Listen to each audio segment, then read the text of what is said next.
Hi friends, welcome and welcome back to my channel Puli. Corona virus ரொம்ப வேகமாக பரவிட்டு இருக்கிறதுனால அடிக்கடி ஹேண்ட் வாஷ் பண்ணிகிட்டே இருங்க, வீட்டிலே சேஃபாக இருங்க.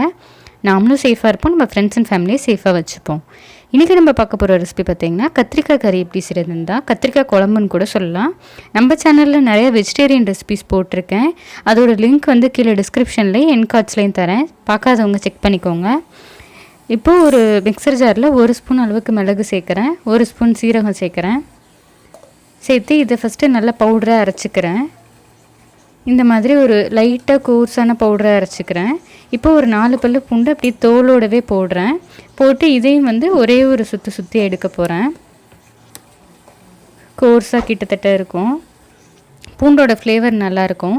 இந்த ரெசிபிக்கு பார்த்திங்கன்னா தேங்காய் எண்ணெய் தான் சேர்க்குறேன் நான். தேங்காய் எண்ணெய் வந்து நல்லா தாராளமாக 3 ஸ்பூன் அளவுக்கு நான் சேர்க்குறேன். சேர்த்துட்டு ஒரே ஒரு ஆனியன் வந்து பொடியாக கட் பண்ணி வச்சுருக்கேன், அதை ஃபஸ்ட்டு சேர்த்துக்கிறேன். சேர்த்துட்டு ஆனியனை வந்து ஒரு 2 நிமிஷம் நல்லா வதக்குறேன். ஆனியன் வந்து 2 நிமிஷம் நல்லா வதக்குனிங்கனாலே ஒரு மாதிரி லைட்டாக சாஃப்டாகும். அந்த டைமில் ஒரு தக்காளி வந்து கட் பண்ணி வச்சுருக்கேன், அதையும் சேர்த்துக்கிறேன். இப்போ இது 2 நல்லா வதங்கணும்.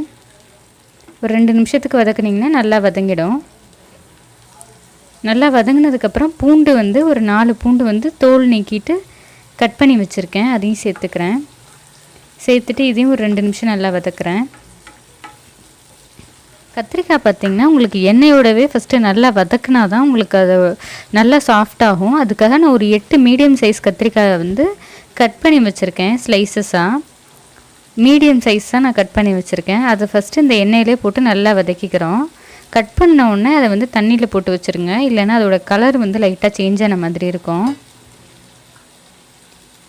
இப்போ இதை வந்து நல்லா வதக்கிக்கிறேன் 2 நிமிஷம் போல். வதக்கணுன்னு பார்த்திங்கன்னா உங்களுக்கு கத்திரிக்காய் வந்து லைட்டாக கலர் மாறும். மாறினதுக்கப்புறம் இதை மூடி போட்டு ஒரு 5 நிமிஷம் லோ ஃப்ளேமில் வச்சு குக் பண்ணுறேன். கத்திரிக்காய் வந்து டோட்டலாக கலர் சேஞ்ச் ஆகியிருக்கும். இப்போ நல்லாவே கலர் மாறி இருக்குது கத்திரிக்காய். இந்த டைமில் நான் வந்து அரைச்சி வச்சுருக்க அந்த மசாலா, மிளகு சீரகம் பூண்டு அரைச்சி வச்சுருக்க அந்த மசாலாவை ஃபஸ்ட்டு சேர்க்குறேன். சேர்த்துட்டு அது கூடவே அதை அரைச்ச அந்த ஜார்லேயே கொஞ்சமாக தண்ணி ஆட் பண்ணி அந்த தண்ணியும் சேர்க்குறேன். ஒரு 1/4 கிளாஸ் அளவுக்கு சேர்க்குறேன். இப்போ இதை நல்லா கலந்துடுறேன். இந்த மசாலாவோட பச்சை வாடையெல்லாம் போகிறதுக்காக லைட்டாக நான் வதக்குறேன். இப்போ இதோட பச்சை வாடை போனதுக்கப்புறம் மஞ்சத்தூள் வந்து ஒரு 1/4 ஸ்பூன் அளவுக்கு சேர்க்குறேன்.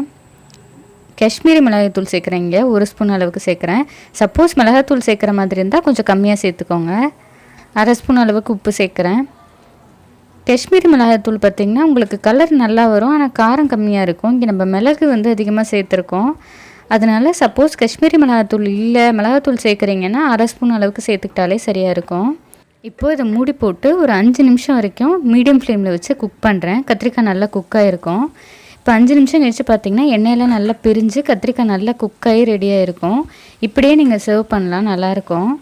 நான் வந்து கொஞ்சம் குழம்பு மாதிரி வேணும்னு சொல்லிவிட்டு தேங்காய் பால் வந்து சேர்க்குறேன். தேங்காய் பால் வந்து கெட்டி தேங்காய் பால் வந்துட்டு ஒரு 3/4 கப் அளவுக்கு சேர்க்குறேன். நீங்கள் வேணும்னா இன்னும் கொஞ்சம் கூட அதிகமாக சேர்த்துக்கலாம். நான் இந்தளவுக்கு போதும்னு சேர்க்குறேன். தேங்காய் பால் சேர்த்தோன்னா ஒரு 5 நிமிஷம் வந்து அதை நல்லா கலந்து கொதிக்க விட்டிங்கனாலே போதும்.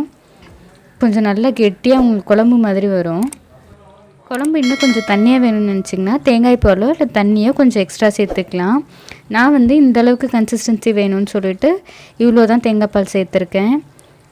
இந்த ரெசிபி பார்த்திங்கன்னா தேங்காய் எண்ணெயில் செய்யும் போது ரொம்ப டேஸ்ட்டாக இருக்கும்.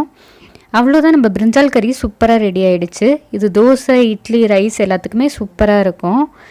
நீங்களும் இதை ட்ரை பண்ணி பார்த்துட்டு எப்படி இருந்துன்னு மறக்காமல் கமெண்ட்ஸில் சொல்லுங்கள். Meet you all in the next video. Until then bye bye from me. என்னோட சேனல் பிடிச்சிருந்தா மறக்காமல் சப்ஸ்கிரைப் பண்ணிவிட்டு பக்கத்தில் இருக்க பெல் ஐக்கனை கிளிக் பண்ணிக்கோங்க. அப்போ தான் நான் ஒரு வாட்டியும் வீடியோஸ் போட்டேன்னா உங்களுக்கு நோட்டிஃபிகேஷனில் வரும்.